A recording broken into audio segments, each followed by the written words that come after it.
Welcome to starlight Kaushik. और आज हम एक कहानी सुनने वाले हैं। ये कहानी है राजा अकबर और तानसेन के बारे में।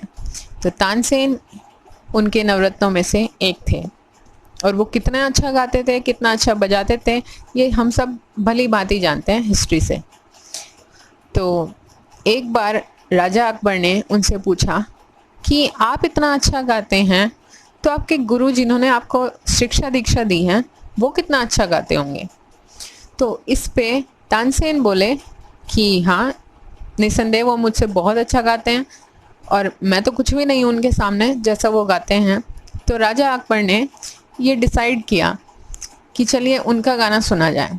तो तानसेन ने कहा कि आप उनका गाना ऐसे ही नहीं सुन सकते क्योंकि वो सिर्फ अपने लिए गाते हैं, तो उनके गाने का समय निश्चित है और अगर आप उस वक्त सुन सके वहाँ खुद जाकर तो आप सुन सकते हैं, वरना वो किसी के लिए गाने नहीं आएंगे, वो सिर्फ अपने लिए गाते हैं। तो क्योंकि गुरु बहुत अच्छा गाते थे तो इस बात पर राजा अकबर तैयार हो गए और भोर होने से पहले उस स्थान पर पहुंच गए जहां तानसेन के गुरु रहते थे।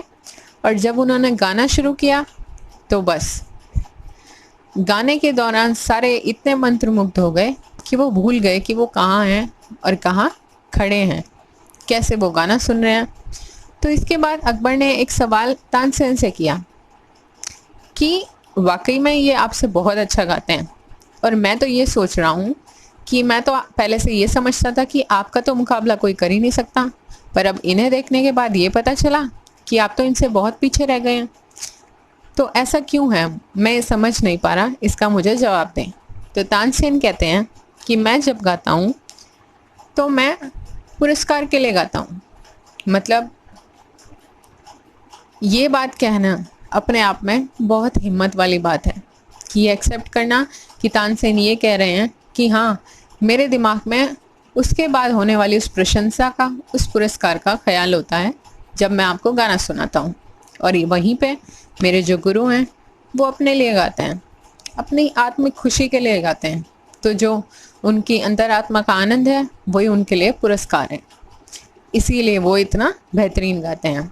ये बात सुनकर अकबर समझ गए कि कोई भी काम अगर शिद्दत से पूरी और तल्लीनता के साथ किया जाए तो वो ज़रूर सफल होता है और उसकी बात ही अनोखी होती है और वो अद्वितीय होता है, अनोखा होता है, उसका किसी से कंपेयर नहीं किया जा सकता।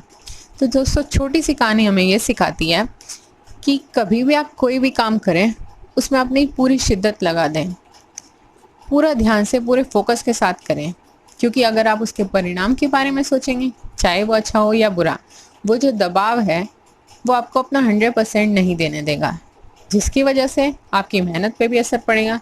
तो अगर आपको 100% अपना चाहिए ना, तो आपको पूरी शिद्दत उसमें लगानी पड़ेगी, तभी आप उसमें सफल हो सकते हैं।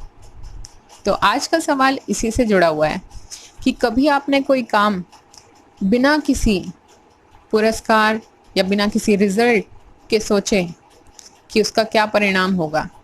कोई काम ऐसा है जो आपने इस तरीके से किया हो कि सिर्फ अपना फुल माइंड बॉडी सोल लगा के कुछ नहीं सोचा, बस शिद्दत से काम करते जा रहे हैं? क्योंकि अगर आपने वाकई में कोई ऐसा काम किया है ना, तो आपको इतना आनंद महसूस होगा, बिल्कुल सेंस ऑफ टाइम भूल जाएंगे, आपको वक्त का कोई एहसास नहीं होगा, आपको कोई थकान नहीं होगा। तो अगर आपने ऐसा कुछ किया है और आपको इतनी आत्मिक शांति मिली है तो मुझे ज़रूर कमेंट करके बताएं।